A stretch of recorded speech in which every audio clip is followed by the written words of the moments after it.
Dundas Square. This used to be a crime-infested neighborhood back in the day. The city of Toronto decided to renovate the space and they created this nice little vibrant community here where you can see a lot of activations, music concerts, events, and things of that nature. Can anybody guess how many arrests were made there in 1998? 1,007 arrests. Up ahead on your right is the Toronto Metropolitan University. This is the Student Learning Center. You will observe on the windows a lot of intricate patterns and stickers. Can anybody guess why we have stickers on the windows of the Student Learning Center for EMU? To stop birds from crashing into the windows. That's an issue we have in Toronto with our large skyscrapers. To your left is the Chelsea Hotel, the biggest hotel in Canada, 1,590 rooms. Also home to, if you look on your left, downtown Toronto's only indoor water slide.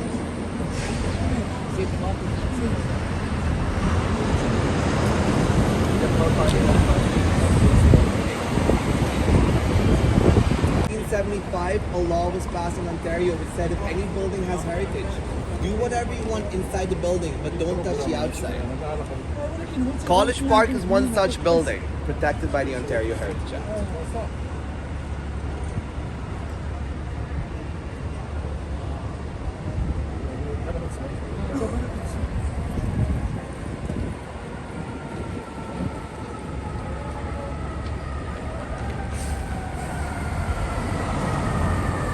Does anybody plan to step off this bus at stop number 2, Young and Wealthy?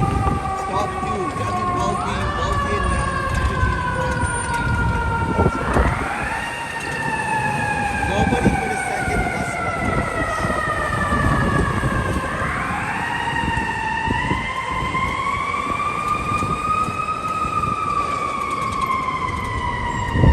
Up ahead on your left is fire. See the domain name murders.com because it comes from the Murders Production Company.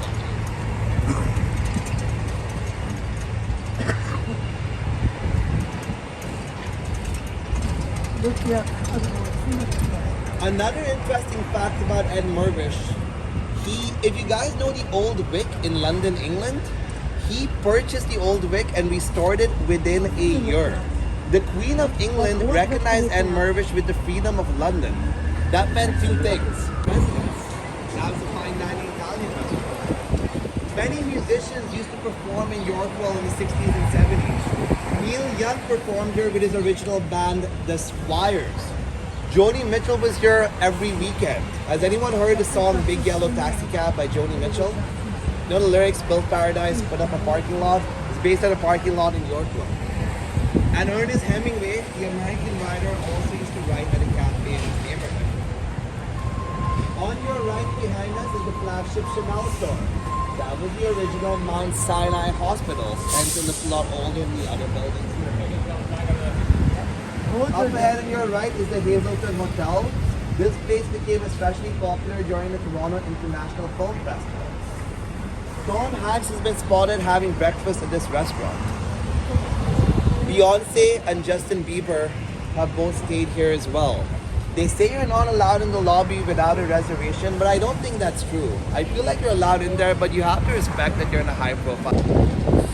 13 million artworks, natural history specimens, cultural objects exhibited in 40 spaces and galleries. Largest collection of Chinese artifacts outside China. Largest collection of Roman artifacts inside Canada. The Royal Ontario Museum started off as 5 departments. The Department of Zoology, Mineralogy, Geology, Archaeology, and Paleontology. And then in 1965, it was called one big record.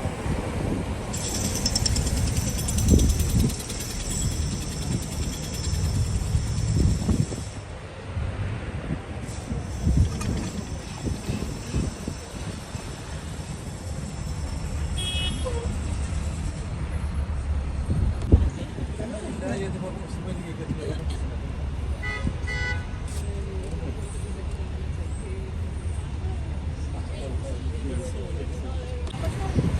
see buildings and architecture founded by the Church of England in 1827. That's because the Church of England actually founded the University of Toronto. But over time it has evolved to become one of the top universities, not just in Canada, but worldwide as well. There's a library coming up called the University of Toronto Robarts Library. This is one of our few large libraries in the city of Toronto. It is designed to look like a peacock and see an interesting shape. Has anybody watched the TV show Friends? In season 10, the episode where Joey tries to learn French from Phoebe, they featured stock footage of this library in the episode. There was no cameras on site to film it, but technically, this library was on Friends. Careful of branches coming up. Please be careful of branches. Like I said, the tour guide, yeah, the trees really like our tours, so we come into our bus and try to listen to them. Please be careful.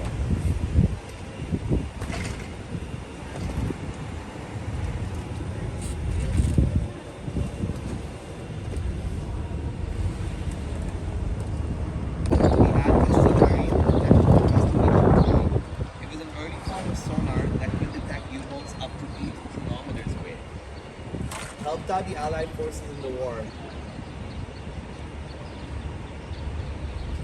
Because the original location. Sir Henry Follett, when building Casanova, had an idea. He reached out to the residents of Toronto and he told them, if you build me a stone to build my wall, I will give you a full day's salary. This was the early 19th.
not able to demolish the church, we have right smack in the middle of our mall. If you've taken the many businesses and entities that we have here at the property. So it will be coming up on your left-hand side as you turn along this slope. And we do have a lot of events like markets and festivals that happen at the Square. Now on your left-hand side, we do have the old City Hall, which was actually converted into a courthouse where people could buy parking tickets as well as meeting tickets that they get throughout the year. Now on your right-hand side is a Toronto sign that does light up during nighttime, so it is worth seeing it during the daytime as well as nighttime for two different perspectives of the artwork itself. Now, in front of the word Toronto, we do have a medicine wheel, which is an indigenous logo that actually represents all races living in Canada as well as our seasons. And the turtle on the O, all clear. And the turtle on the O is actually known to represent Turtle Island. Now, for indigenous nations, Turtle Island is this country and the land that we live on. Canada is an indigenous word, but it was given by European settlers that said and you'll be able to see in there right about now. Now, also coming up straight ahead, slightly on your left hand side, we do have an artwork called Breaking News Artwork, which is breaking out of the city TV news building. Now, it's called Breaking News because it's literally breaking out of the news building. And in the past, we did have these exact same replica vehicles going around the city of Toronto trying to record our news